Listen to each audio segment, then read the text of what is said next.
these days.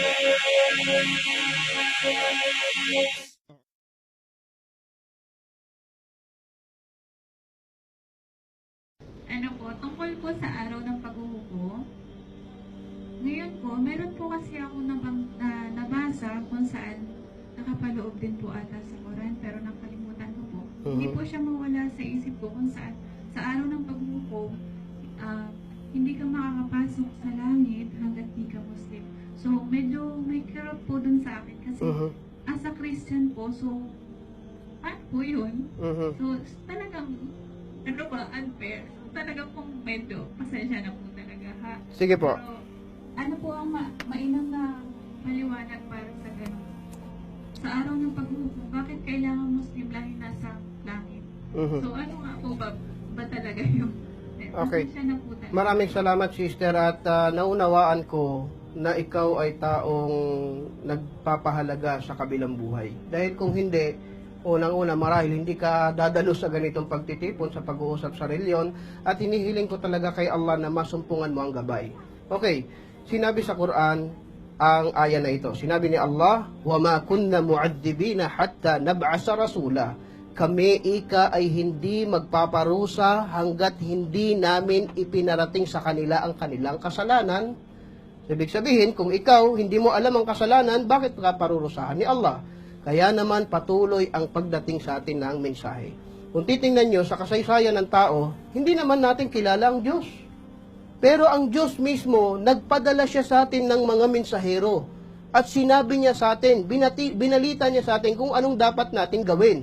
Pero kung inignore natin yon, ibig sabihin, hindi natin tinanggap kung anong gusto ng Diyos para sa atin.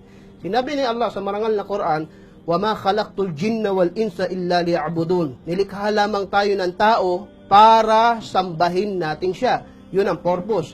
Pagagaanin ka ng konti, magbibigay ako ng example, pakinggan mo to, sister. Halimbawa, nasa Pilipinas tayo. At sinabi ko, dadaling ko kayo ng Qatar. Okay? At nag-ayos kayo ng requirements hanggang sa nakasakay kayo ng eroplano. Pagdating dito sa Qatar, pagdating ng unang araw, hindi kayo magtatrabaho agad dahil meron pa kayong jet lag. Mag-a-adjust pa kayo. Okay lang yon. Pero the second day o third day, kailangan turuan ko na kayo. Ito yung magiging tirahan mo, dito ka papasok, ito opisina mo, ito gagawin mo, para mag-start ka na magtrabaho. Pero wala pa rin akong sinabi. Lumipas ang 1 week, wala ka pang ginagawa. Lumipas marahil 1 month, wala pa rin sinasabi sa'yo. Baka 6 months ka nandito, galit na galit ka na at inis ka na sa nagpapunta sa'yo dito at sasabihin mo, illegal recruiter ka, bakit mo ko dinala doon at wala akong gagawin? Bakit ako nandito? Magagalit ka, di ba? Dahil anong gagawin mo dito? Kung 1 buwan ka nandito lang, kain, tulog ka, magagalit ka talaga. So sasabihin mo, anong gagawin ko dito? Lumalabas, inargabyado ka ng taong nagdala sa'yo dito. Ngayon, nilagay tayo dito ng Diyos. Binigyan niya tayo ng kakanin. Binigyan niya tayo mahal sa buhay. Lahat ng kailangan natin para mabuhay dito. Sinabi ba ng Diyos kung anong gagawin natin dito? O hindi? Pag hindi niya sinabi, may karapatan tayong magalit. Diyos ko, ano bang ginawa mo sa amin? Bakit mo kami nilagay dito? Ano bang gagawin namin dito? Pero sinabi ng Diyos, sa pamamagitan ng ano? Sa pamamagitan ng pagpapadala ng mga propeta. Mula kay Adam, kay Noah, kay Abraham, kay Solomon, kay Jesus hanggang kay Muhammad. Kanina binanggit mo si Jesus Christ.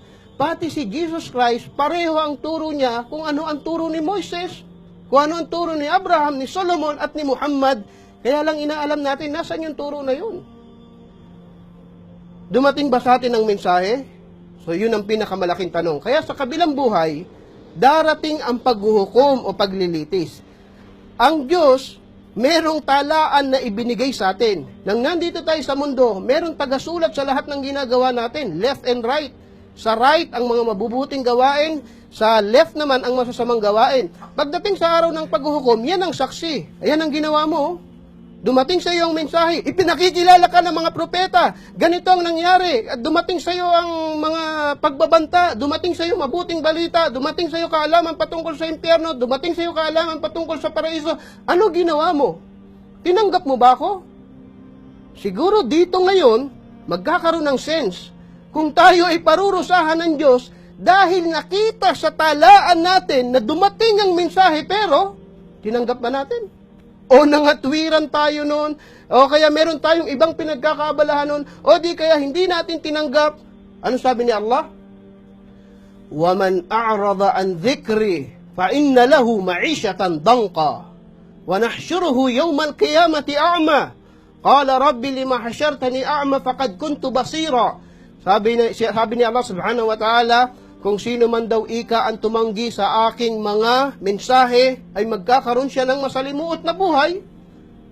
At darating ang araw ng paghuhukom, ay bubuhayin namin siya na bulag, walang paningin. At sasabihin niya, Panginoon ko, bakit mo ako binuhay na walang paningin samantalang nakakakita ako sa mundo? Qala kadhalika atatka ayatuna. Ganyan din dumating sa iyo ang aming paalala, pero binaliwala mo, hindi mo pinansin, at ito naman ang araw na ikaw ay aming kalilimutan. So ano ibig ko sabihin? Hindi mo maririnig sa pagkakataon na ito na walang makakapasok sa paraiso maliban Muslim. Hindi.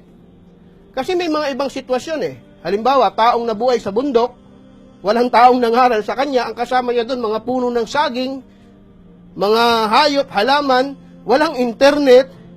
Yun ba parurusahan ng Diyos?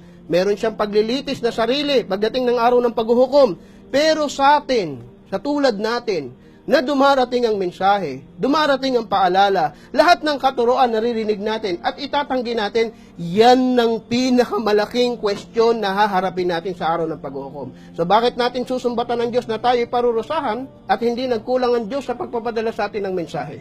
Sana naunawaan natin ito. So in short, sa araw ng paghuhukom, sino maliligtas? Yung mga taong dumating ang mensahe at sinabuhay nila yung mensahe. Sino mapaparusahan?